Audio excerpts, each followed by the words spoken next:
لا إله إلا الله لا إله إلا الله. أما بعد فأعوذ بالله من الشيطان الرجيم. بسم الله الرحمن الرحيم. قال النبي صلى الله عليه وسلم: أنا أول شافع وأول مشفع. وقال صلى الله عليه وسلم: إن لكل نبي دعوة قد دعا بها في أمته فإني اختبأت دعوتي شفاعة لأمتي، أو كما قال صلى الله عليه وسلم. صدق النبي الكريم. اللهم صل على محمد وعلى آل محمد كما صليت على إبراهيم وعلى آل إبراهيم إنك حميد مجيد. اللهم بارك على محمد وعلى آل محمد كما باركت على إبراهيم وعلى آل إبراهيم إنك حميد مجيد. جب میدان حشر میں حساب کتاب ہو جائے گا، اعمال نامے مل جائیں گے، اعمال کا وزن بھی ہو جائے گا، اس کے بعد ہر آدمی کا جو انجام ہونا ہے وہ ہوگا۔ بہت سے لوگ جنت میں جا چکے ہوں گے، بہت سے لوگ جہنم میں جا چکے ہوں گے۔ مومنین میں سے کئی وہ ہوں گے جنہیں جہنم کا حکم ہو چکا ہوگا، کئی وہ ہوں گے گنہگار جنہیں جہنم کا داخلہ بھی مل چکا ہوگا اور جہنم میں چلے گئے ہوں گے۔ ایسے حالات میں اللہ تعالی کی طرف سے شفاعت کی اجازت ملے گی۔ شفاعت کی قرآن پاک میں 15ویں پارے میں مقام محمود کا ذکر آتا ہے۔ حضور نبی کریم صلی اللہ علیہ وسلم نے اس کی تفسیر شفاعت سے فرمائی ہے کہ مقام محمود کا مطلب ہے اللہ تعالیٰ مجھے ایک خاص مقام میں کھڑا کریں گے اور میں اس مقام میں کھڑے ہو کر سفارش کروں گا۔ علماء نے لکھا ہے کہ حضور صلی اللہ علیہ وسلم کی سفارش کئی قسم کی ہوگی۔ کوئی تو وہ ہوں گے کہ جنہیں جہنم کا حکم ہوگا لیکن جہنم میں نہ گئے ہوں گے کہ حضور صلی اللہ علیہ وسلم کی شفاعت کی برکت سے حکم دوبارہ جنت کی طرف ہو جائے گا۔ کئی وہ ہوں گے جو جہنم میں جا چکے ہوں گے اور ان کے حق میں سفارش کا حکم۔ آپ صلی اللہ علیہ وسلم کی شفاعت سے یہ گنہگار امتی جنت میں چلے جائیں گے۔ حضور صلی اللہ علیہ وسلم نے اپنی امت کے لیے دنیا میں بھی مانگا، لیکن آپ صلی اللہ علیہ وسلم نے ارشاد فرمایا ایک خاص دعا جس کے قبول ہونے کا اللہ نے پکا وعدہ فرمایا، اس کا مجھے بھی حکم فرمایا کہ آپ دعا فرما لیں، میں قبول کروں گا۔ تو میں نے اللہ تعالیٰ سے وہ دعا نہ مانگی، اس نیت سے کہ جس دعا کو اللہ نے قبول فرمانے کا وعدہ فرما لیا ہے، میں یہ دعا قیامت کے دن اپنی امت کے حق میں شفاعت کی صورت میں ذخیرہ رکھتا ہوں تاکہ قیامت کے دن اپنی امت کو بخشوا سکوں، امت جہنم سے بچ کے جنت والی بن جائے۔ ایک حدیث پاک میں ارشاد فرمایا شفاعتی لأہل الکبائر من امتی، میری امت کے کئی کبیرہ گناہوں والے ہوں گے جنہیں میری شفاعت حاصل ہوگی اور اس شفاعت سے انہیں جنت نصیب ہو جائے گی۔ ایک حدیث پاک میں بڑا عجیب تفصیل کے ساتھ حضور صلی اللہ علیہ وسلم کا ارشاد ہے کہ میں شفاعت کے مقام پہ کھڑا ہوں گا تو اللہ تعالیٰ سے اپنی امت کو مانگوں گا تو رب تعالیٰ حکم فرمائیں گے کہ جاؤ، جس بندے کے دل میں جو کے گندم کے دانے کے برابر ایمان ہو اسے جہنم سے نکال دو، جس بندے کے دل میں رئی کے دانے کے برابر ایمان ہو اسے جہنم سے نکال دو۔ یعنی کئی مومنین وہ ہوتے ہیں جن کا ایمان اتنا کمزور ہوتا ہے کہ وہ گندم کے دانے کے برابر یا جو کے دانے کے برابر یا رئی کے دانے کے برابر، رئی کسے کہتے ہیں؟ اسو، یہ جو اسو کا وہ دانہ ہوتا ہے بیج کا، اس کے دانے کے برابر۔ ایک حدیث پاک میں ارشاد فرمایا، حضرت انس رضی اللہ عنہ فرماتے ہیں کہ حضور صلی اللہ علیہ وسلم شفاعت فرمائیں گے حتیٰ کہ جس کے دل میں جو کے دانے کے برابر ایمان ہوگا اسے دوزخ سے نکلوائیں گے، جس کے دل میں رائی کے دانے کے برابر ایمان ہوگا اسے دوزخ سے نکلوائیں گے، جس کے دل میں رائی کے آدھے دانے کے برابر ایمان ہوگا اسے بھی جہنم سے نکلوائیں گے۔ یہ جو مسلمان حضور صلی اللہ علیہ وسلم کی شفاعت کے ذریعے دوزخ سے نکلیں گے یہ دوزخ میں کوئلہ ہو چکے ہوں گے، لیکن اللہ تعالیٰ مہربانی فرمائیں گے حضور کی شفاعت حاصل ہوگی، جہنم سے نکل کر جنت والے بن جائیں گے۔ نبی کریم صلی اللہ علیہ وسلم نے اپنی سفارش سے متعلق کچھ تفصیل بھی بیان فرمائی ہے۔ ویسے تو ہر گناہگار کلمے والے کو نبی کریم صلی اللہ علیہ وسلم کی شفاعت حاصل ہوگی اگر خدا نہ کرے عذاب میں چلا گیا یا عذاب کا مستحق ہو گیا، شفاعت تو بہرحال اسے حاصل ہوگی۔ لیکن حدیثوں میں کئی خاص لوگ بھی آئے ہیں، کئی حدیثیں ہیں جن کا مضمون یہ ہے کہ جو بندہ دینی معاملے کی 40 حدیثیں یاد کر کے میری امت تک پہنچائے گا، اللہ تعالیٰ اس 40 حدیثیں یاد کرنے والے کو قیامت کے دن علماء میں اٹھائیں گے اور فرمایا اس کے حق میں میں شفاعت کروں گا۔ 40 حدیثیں یاد کر کے امت تک پہنچانے والے کے حق میں میں شفاعت کروں گا۔ اب کتنے ہوں گے اس عمل کے کرنے والے؟ بہت سے ہیں۔ ایک حدیث پاک میں ارشاد فرمایا جو بندہ اللہ نے اسے سعادت عطا فرمائی کہ حرمین شریفین کی زیارت کو گیا حج پر عمرے پر، پھر میری قبر پر آیا، میری قبر کی زیارت کی، اس کے حق میں میری شفاعت لازم ہے، میں اس کے حق میں ضرور سفارش کروں۔ یہ مماتی قسم کے لوگ ہیں اور ایسے ہی غیر مقلدین، ان میں سے بعض ایسے مزاج کے ہیں جو کہتے ہیں حضور صلی اللہ علیہ وسلم کے روضہ مبارکہ پر حاضر ہونے کی کیا ضرورت ہے، حج کرو چلو بس، جیسے دل میں حضور صلی اللہ علیہ وسلم کی محبت ہی نہ ہو۔ بدگمانی تو نہیں کر سکتے، عادت گندی ہے، آدمی اسے اپنی عادت سے پہچانا جاتا ہے۔ بد مزاجی تو کم از کم ہوئی کہ نہ خود گئے نہ جانے والوں کا جانا پسند ہے، کیا ضرورت ہے تمہیں وہاں جائے۔ حضرت تھانوی رحمہ اللہ فرماتے ہیں کہ یہ تو ان سے پوچھو جنہیں نبی کریم صلی اللہ علیہ وسلم کے روضہ مبارکہ پر حاضری پر بڑی دولتیں اور بڑی سعادتیں ملی، یہ تو ان سے پوچھو۔ پھر اس پر حضرت تھانوی رحمہ اللہ قصہ بیان کرتے ہیں۔ یہ قصہ ایک دفعہ مولانا تقی عثمانی صاحب دامت برکات ہم نے آج کل کچھ مہینے پہلے یہ بیان کیا تو مماتیوں کے خصوصاً ایک خضر حیات واہیات بکھروی، یہ بکھر کا ہے، اس نے بڑا شور شرابہ کیا کہ تم نے یہ من گھڑت بات بیان کی ہے۔ کون بیان کر رہے ہیں؟ حضرت تھانوی رحمہ اللہ فرماتے ہیں 555 ہجری کا قصہ ہے، یعنی چھٹی صدی کا قصہ ہے۔ اس چھٹی صدی میں کیا قصہ ہوا؟ حضور صلی اللہ علیہ وسلم کے خاندان کے سید احمد رفاعی رحمت اللہ علیہ وہ نبی کریم صلی اللہ علیہ وسلم کے روضہ مبارکہ پر حاضر ہوئے اور عرض کیا، اشعار پڑھ دیے، درود شریف بھی پڑھا، درود و سلام عرض کرنے کے ساتھ عرض کیا فی حالت البعد روحی کنت ارسلها تقبلها عنی وہی نائبتی، یا رسول اللہ جب میں اپنے وطن میں ہوتا تھا تو میں اپنی روح بھیج دیا کرتا تھا، وہ آپ کی ذات اقدس کا بوسہ لے جایا کرتی تھی میرا نائب بن کر۔ اب تو میری ذات حاضر ہے، مہربانی فرمائیں اپنا ہاتھ مبارک لمبا فرمائیں تاکہ میں اپنے ہونٹوں سے بوسہ دے دوں۔ جب یہ اشعار کہے تو روضہ مبارکہ سے ہاتھ نمودار ہوا، چمکتا دمکتا روشن ہاتھ نمودار ہوا۔ حضرت سید احمد رفاعی رحمت اللہ علیہ نے فوراً اس ہاتھ کو جا کے بوسہ دیا، پھر ہاتھ غائب ہو گیا، اپنی جگہ چلا گیا۔ حضرت تھانوی رحمہ اللہ فرماتے ہیں کہ حضرت سید احمد رفاعی رحمۃ اللہ علیہ کی دل میں بات آئی کہ کہیں میرے اندر تکبر نہ آ جائے، کہیں میرے اندر عجب نہ آ جائے، وہیں لیٹ گئے اور لوگوں کو کہا میرے اوپر سے گزرو، میرے اوپر سے گزرو۔ جو قدر شناس تھے وہ اوپر سے نہیں گزرتے تھے، نا قدرے لوگ پھر بھی اوپر سے گزرتے تھے تاکہ میرے اندر تکبر نہ آ جائے۔ لیکن اللہ نے کیا شان عطا فرمائی؟ حضور صلی اللہ علیہ وسلم کا ہاتھ مبارک کا بوسہ چھٹی صدی میں حاصل ہوا۔ اب یہ کیسے ہو گیا؟ جس نے کیا ہے اسی سے پوچھیں کہ کیسے ہو گیا، کس نے کیا ہے؟ اللہ تعالیٰ نے۔ یہ اسی سے پوچھا جا سکتا ہے کہ یہ کیسے ہوا۔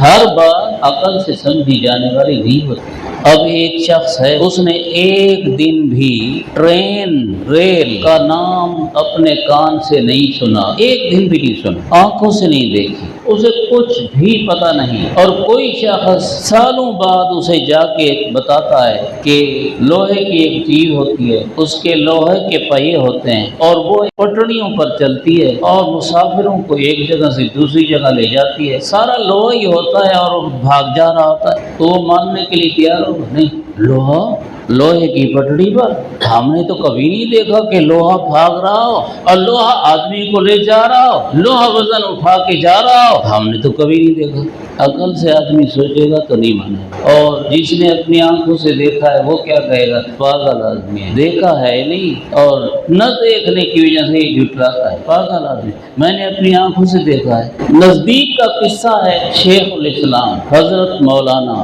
سید حسین احمد مدنی دارالعلوم دیوبند کے بڑے مدرس اور محتمین رہے ہیں، نزدیک میں فوت ہوئے ہیں، یعنی کہ آدھی صدی پہلے ہوگا، پاکستان بننے کے بعد فوت ہوئے ہیں۔ نبی کریم صلی اللہ علیہ وسلم کے روضہ مبارکہ پر پہلے پہل جو حاضری دی تو عرض کیا السلام علیکہ یا رسول اللہ، تو آواز کے ساتھ جواب آیا وعلیکم السلام یا ولدی، میرے بیٹے تمہیں بھی سلام ہو۔ میرے بیٹے سید تھے نا، تو سید احمد رفاعی رحمۃ اللہ علیہ بھی سید تھے، تو حضور صلی اللہ علیہ وسلم نے کیا فرمایا؟ جو میری قبر کی زیارت کرے گا اسے میری شفاعت حاصل ہوگی، اللہ ہمیں بھی ایسے سعادت مندوں میں شامل فرمائے۔ آپ نے ارشاد فرمایا مدینہ منورہ میں جس نے رہائش اختیار کر لی اور مدینہ منورہ میں پیش آنے والی تکلیفوں پر صبر کیا، قیامت کے دن میں اس کا سفارش کرنے والا ہوں گا۔ آپ صلی اللہ علیہ وسلم نے فرمایا جو بندہ حرم مدینہ یا حرم مکہ میں سے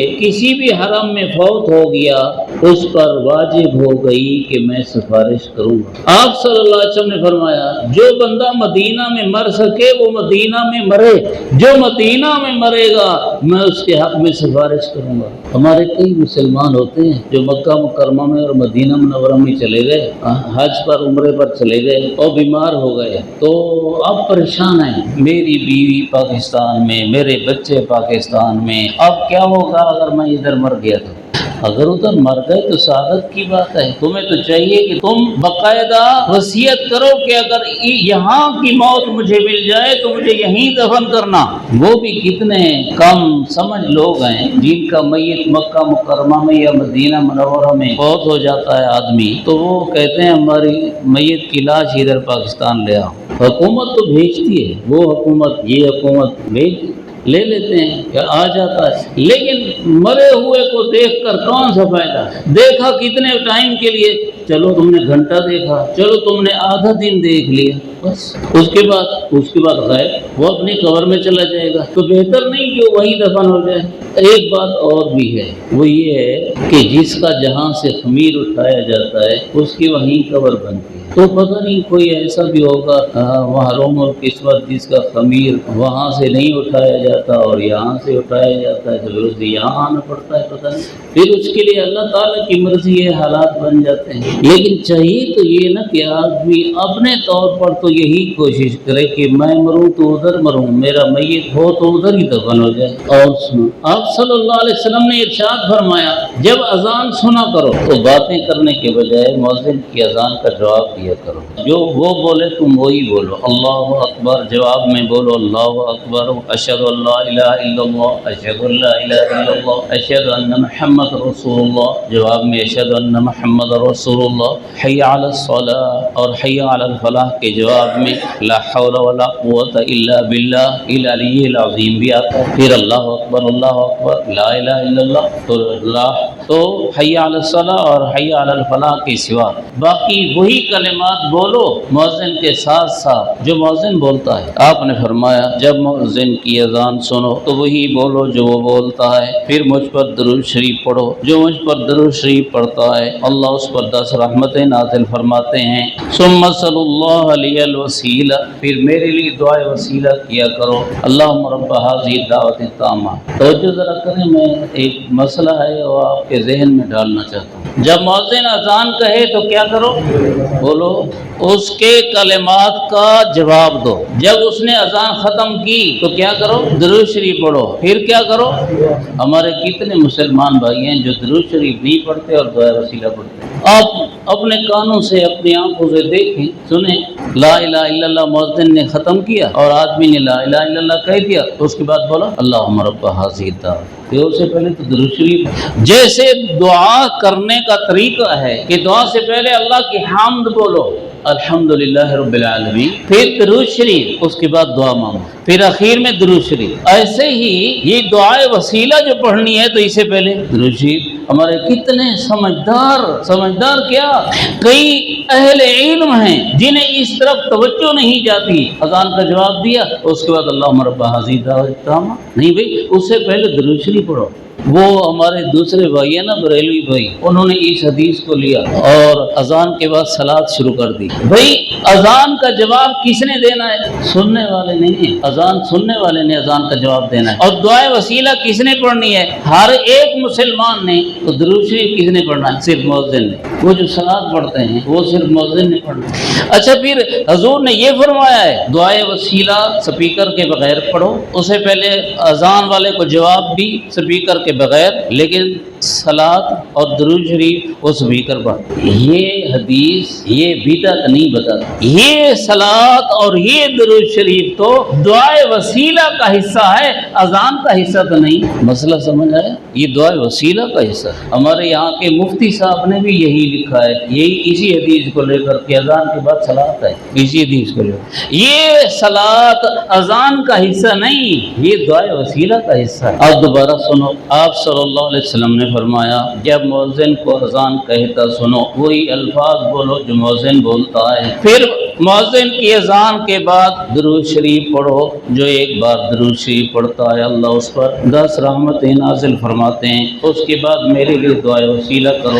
جو بندہ دعائے وسیلہ جنت میں ایک جگہ کا نام ہے، جو بندہ میرے لیے دعائے وسیلہ کرے گا اس کے لیے میری شفاعت ثابت ہو گئی۔ کتنا آسان عمل ہے، حضور صلی اللہ علیہ وسلم کی شفاعت کو حاصل کرنے کے لیے کتنا آسان عمل ہے۔ اور وظیفوں میں سے درود شریف کو بھی اپنا مستقل وظیفہ بناؤ، درود شریف کو مستقل وظیفہ بناؤ۔ دن رات میں ایک خاص تعداد مقرر کرو، کم از کم 300 یا 313 بار، کم از کم چلو 300، کم از کم 300 بار، اور اگر ہو سکے تو 1000 بار روزانہ درود شریف پڑھو۔ جب آدمی زیادہ درود شریف پڑھے گا اس کی کئی فضیلتیں ملیں گی۔ ایک فضیلت ابھی آپ نے سنی، ایک بار درود شریف پڑھنے پر اللہ کی 10 رحمتیں۔ ایک حدیث پاک میں آیا 10 درجے بلند ہوتے ہیں، ایک حدیث پاک میں آیا 10 گناہ بھی مٹائے جاتے ہیں، ایک حدیث پاک میں آیا 10 نیکیاں بھی ملتی ہیں۔ اور حضور صلی اللہ علیہ وسلم نے ارشاد فرمایا قیامت کے دن میرے سب سے زیادہ نزدیک وہ ہوگا جو مجھ پر سب سے زیادہ درود شریف پڑھتا ہو۔ اور آپ نے فرمایا جو مجھ پر زیادہ درود شریف پڑھتا ہوگا قیامت کے دن میں اس کا سفارشی بھی ہوں گا، اس کے ایمان کا گواہ بھی ہوں گا۔ یہ بھی آسان ہے۔ ایک حدیث پاک اور ہے، اپنے مسلمان بھائی کی ضرورت پوری کرے۔ یہ بندہ جب اپنے میزان کے پاس آئے گا، وزن اعمال ذکر کیا تھا، یہ بندہ جب اپنے میزان کے پاس آئے گا تو میں اس کے میزان کے پاس کھڑا ہو جاؤں گا۔ اگر اس کی نیکیاں بھاری ہو گئیں تو کامیاب ہو گیا، اور اگر اس کی نیکیاں بھاری نہ ہوئیں تو میں اس کے حق میں سفارش کروں گا۔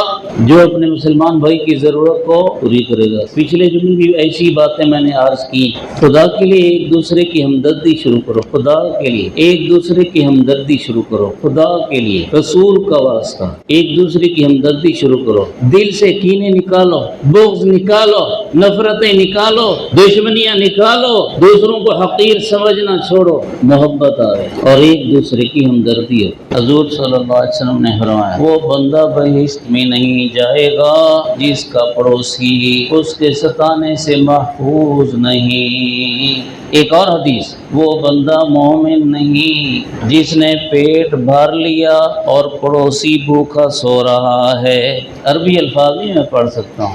ایک حدیث پاک میں ارشاد فرمایا ما زال جبریل یوصینی بالجار حتی ظننت انہ سیورثہ۔ جبرائیل علیہ السلام مجھے بار بار کہتے رہے پڑوسی کا خیال کرو، پڑوسی کا خیال کرو، پڑوسی کا خیال کرو۔ امت کو بھی تعلیم دینی ہے کہ پڑوسی کا خیال کرو۔ مجھے جبرائیل اتنی دفعہ کہتے رہے، اتنی دفعہ کہتے رہے کہ مجھے خیال ہونے لگا کہ شاید اللہ کا یہ حکم لائیں گے کہ پڑوسی کو وراثت میں بھی حصہ دیا جائے۔ اب تو وارث دوسرے وارثوں کو وراثت میں سے حصہ نہیں دیتے، پڑوسی کو اگر وراثت میں حصہ ملتا تو کہاں دیتے؟ اچھا ہوا کہ جبرائیل علیہ السلام یہ حکم نہیں لائے۔ نہ حضور صلی اللہ علیہ وسلم فرماتے ہیں تاکید اتنی فرمائی کہ مجھے لگا کہ اس کو وراثت کا بھی حقدار بنا لیں گے۔ حضور صلی اللہ علیہ وسلم تو حکم فرماتے ہیں اگر پڑوسی بھی ہو، رشتہ دار بھی ہو، مسلمان بھی ہو، اس کا 3 گنا حق ہے۔ اگر پڑوسی ہو، مسلمان ہو، رشتہ دار نہ ہو، اس کا 2 گنا حق ہے۔ اگر پڑوسی ہو، مسلمان نہ ہو، رشتہ دار نہ ہو، اس کا بھی 1 گنا حق ہے۔ ہمارے پڑوس میں اگر کوئی غیر مسلم رہ رہا ہو تو شریعت کا حکم ہے کیا ہے؟ اس کے ساتھ بھی ہمدردی کرو، اس کے ساتھ بھی ہمدردی کرو۔ اور مسلمان تو مسلمان ہے۔ اچھا، اور صرف حضور نبی کریم صلی اللہ علیہ وسلم سفارش نہیں فرمائیں گے، اللہ تعالیٰ کئی دوسرے اپنے مقرب بندوں کو بھی سفارش کا حق عطا فرمائیں گے۔ وہ رحیم ہے، رحمان ہے، اس کی رحمت واسعہ، اس کی وسیع رحمت اتنی ہے کہ وہ تو بندے کو بخشنا ہی چاہتے ہیں، وہ تو بندوں کو بخشنا ہی چاہتے ہیں۔ پھر بندے نالائقیاں کر کے اپنے کو بخشش سے محروم کریں تو اور بات ہے، ورنہ اللہ تو یہ چاہتے ہیں۔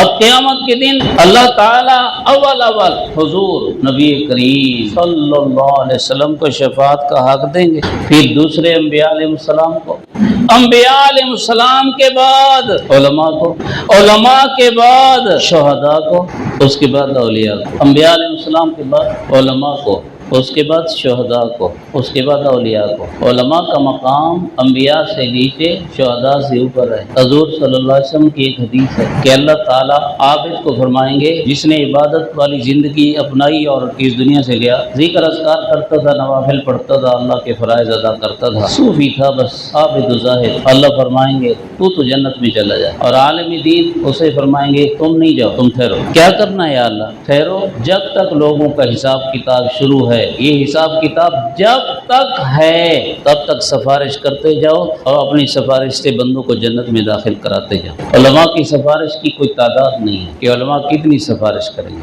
علماء اپنے خاص شاگردوں کی بھی سفارش کریں گے، اپنے خاص محبت کرنے والوں کی بھی سفارش کریں گے، جن کو ادب و احترام سکھایا، جو ان کی تعلیم سیکھے، ان سے تعلیم سیکھے، علماء ان کے حق میں شفاعت کریں گے۔ پھر اس کے بعد شہداء۔ ایک حدیث پاک میں آئے شہید آدمی جو شہید ہو جاتا ہے، اللہ کے راستے میں کافروں سے لڑتا ہوا شہید، اس کو حکم ملے گا کہ اپنے رشتہ داروں میں سے 70 کے حق میں سفارش کرو اور جنت کا داخلہ دلواؤ۔ یہ شہید 70 آدمیوں کے حق میں سفارش کرے گا۔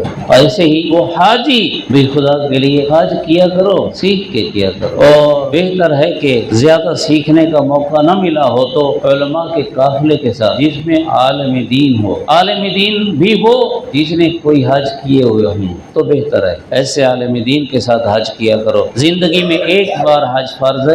حضرت تھانوی رحمہ اللہ فرماتے ہیں ایک بار کا حج فرض بھی بغیر سیکھے ہم لوگ کرتے ہیں، اس کی اہمیت نہیں سمجھتے۔ اس کے بعد جو حج کرنا ہوتا ہے اس کے بعد تو حج فرض ہی نہیں، وہ تو نفل حج ہے۔ حج فرض تو پہلا ہے۔ آپ صلی اللہ علیہ وسلم نے فرمایا حاجی جو ہوگا جس نے حج کیا، اللہ نے اس کا حج قبول کیا، اس نے سیکھ کر کیا، اللہ کی رضا کے ساتھ کیا، اللہ کی رضا کے ساتھ واپس آیا، تو اللہ تعالیٰ اس کو حکم فرمائیں گے حاجی صاحب کو اپنے گھرانے کے 400 آدمیوں کو سفارش کر کے جنت میں داخل کرو۔ اور جس نے قرآن مجید حفظ کیا، یہ آپ لوگ بار بار سنا کرتے ہیں کہ حضور صلی اللہ علیہ وسلم نے ارشاد فرمایا حافظ قرآن کو حکم ہوگا کہ تیرے رشتہ داروں میں سے وہ جنہوں نے گناہ کیے تھے، گناہوں کی زندگی کی وجہ سے ان کے لیے جہنم واجب ہو گئی تھی، تم انہیں تلاش کر کے سفارش کر کے جنت کا داخلہ دلاؤ۔ دنیا کے نوکریاں، منصب، عہدے، کسی پوسٹ پر لگنا، یہ ان چیزوں چیزوں کے لیے تو ہم سفارش تلاش کرتے پھرتے ہیں، اپنے گھرانے میں ایسے سفارشی بھی تو پیدا کر لینا، اپنے گھرانوں میں اپنے رشتہ داروں میں ایسے سفارشی بھی تو پیدا کر لیں۔ کسی کو حافظ بنا لیا، عالم بنا لیا، حافظوں کے ساتھ مدد تعاون، علماء کے ساتھ مدد تعاون، یہ کیا کریں۔ اچھا اور سنو، حضور صلی اللہ علیہ وسلم نے فرمایا مثلا ادھر جنتیوں کی صف لگی ہوئی ہے، ادھر دوستیوں کی صف لگی ہوئی ہے، تو دوستیوں کی صف میں سے ایک آدمی جنتیوں کی صف میں جائے گا، ایک آدمی کو پہچانے گا، وہ جو جنتیوں کی صف میں ہوگا وہ ایک غریب فقیر قسم کا آدمی ہوگا، اسے کہے گا کہ مجھے جانتے ہیں؟ جی میں نہیں جانتا، میں فلاں آدمی ہوں، آپ بھوکے تھے میرے پاس آئے تھے، میں نے آپ کو کھانا کھلایا تھا، آپ پیاسے تھے میرے پاس آئے تھے، میں نے آپ کو پانی پلایا تھا، آپ کو وضو کی ضرورت تھی، نماز کا وقت تھا، وضو کا پانی نہیں تھا، میں نے آپ کو وضو کا پانی دیا تھا، آپ نے مجھے فلاں ضرورت کے لیے بازار بھیجا تھا، کسی آدمی کے پاس بھیجا تھا وغیرہ، اور میں آپ کی ضرورت کے لیے گیا تھا، میں نے آپ کا کام کیا تھا، میں جہنمیوں کی صف میں ہوں اور میرے لیے جہنم کا حکم ہے، تو جنت میں جا رہا ہے، جب میں نے تجھ پہ دنیا میں یہ احسان کیا تھا تو مہربانی کر میرے حق میں سفارش کر۔ وہ آدمی جس کو اس نے وضو کرایا تھا، وہ آدمی جس کو کسی نے پانی پلایا تھا، وہ آدمی جس کو کسی نے کھانا کھلایا تھا، وہ آدمی جس کی کسی نے حاجت پوری کی تھی، اب یہ سفارش کریں گے جنت پائیں گے، سفارش کریں گے جنت پائیں گے۔ اور رمضان المبارک میں آپ سنا کرتے ہیں رمضان المبارک کا روزہ قیامت کے دن سفارش کرے گا، روزہ نہیں روزے، رمضان المبارک کے روزے قیامت کے دن سفارش کریں گے۔ تراویح میں سنا ہوا قرآن قیامت کے دن سفارش کرے گا، اور ویسے بھی جب آدمی قرآن پڑھتا ہے، قرآن سنتا ہے، تو قیامت کے دن یہ قرآن پاک اللہ کے دربار میں حاضر ہوگا، یا اللہ یہ بندہ مجھے پڑھا کرتا تھا، روزے حاضر ہوں گے، یا اللہ اس نے ہمیں ادا کیا تھا، ہمارے لیے پیاسا اور بھوکا رہا تھا، یہ سفارش کریں گے، اللہ ان کی سفارش قبول فرمائے گا۔ جن مسلمان ماں باپ کے بچے بچپن میں فوت ہو گئے، جوان نہیں ہوئے تھے، یہ بچے قیامت کے دن آئیں گے، جنت کے دروازے پر کھڑے ہو جائیں گے، فرشتے انہیں کہیں گے جنت میں جاؤ، وہ کہیں گے ہم اس وقت جنت میں جائیں گے جب ہمارے ماں باپ جائیں گے، اس وقت ہم جائیں گے۔ ایک حدیث پاک میں آیا کہ وہ جو کچا بچہ ماں کے پیٹ سے گر جاتا ہے یہ بھی اٹھے گا اور یہ بھی جنت کے دروازے پر، فرشتے کہیں گے جاؤ، نہیں جاتا، میرے ماں باپ آویں، فرشتے کہیں گے تیرے ماں باپ جنت کے لائق نہیں، یہ گناہگار مسلمان تھے، وہ پہلے جہنم میں جائیں گے، نہیں۔ جس طرح یہاں دنیا میں بچہ ضد کرتا ہے اور اس کی ضد نہیں مانی جاتی تو وہ زمین پر لیٹ جاتا ہے اور الٹ پلٹ ہوتا ہے، یہ جنت کے دروازے پر یوں ہی ضد کریں گے اور الٹ پلٹ ہوں گے، ہم نہیں جاتے جب تک ہمارے ماں باپ نہیں جائیں گے، تو اللہ ان کی ضد کو مانے گا اور ان کے ماں باپ جنت میں جائیں گے۔ چلو تم بھی جاؤ، تمہارے ماں باپ بھی جنت میں جائیں، سبحان اللہ۔ اور اللہ مجھے بھی آپ کو بھی بار بار حرمین شریفین کی زیارت نصیب فرمائے۔ حضور صلی اللہ علیہ وسلم نے ارشاد فرمایا کہ قیامت کے دن ہوگا، کعبہ شریف میرے پاس آئے گا، کعبہ شریف مجھے سلام کرے گا، میں جواب دوں گا اور اسے پوچھوں گا کہ میری امت نے میرے بعد تیرے ساتھ کیا کیا تھا، تو کعبہ شریف امت کا جو حاضری دینا، زیارت کرنا، وہ بیان کر کے عرض کرے گا کہ یا رسول اللہ جو میرے پاس آیا تھا میں اس کا سفارشی ہو کر کافی ہو جاؤں گا، اور جو میرے پاس حاضر نہیں ہو سکا تھا آپ اس کے سفارشی بن جائیں، یعنی کعبۃ اللہ شریف بھی قیامت کے دن حاجی کے لیے، عمرہ کرنے والے کے لیے سفارش کرے گا۔ اس طرح سے کئی نیک سعادت مند یوں جنت میں جائیں گے، اللہ ہمیں بھی ان سعادت مندوں میں سے کسی بھی گروپ میں کر دے۔ وآخر دعوانا الحمدللہ رب العالمین۔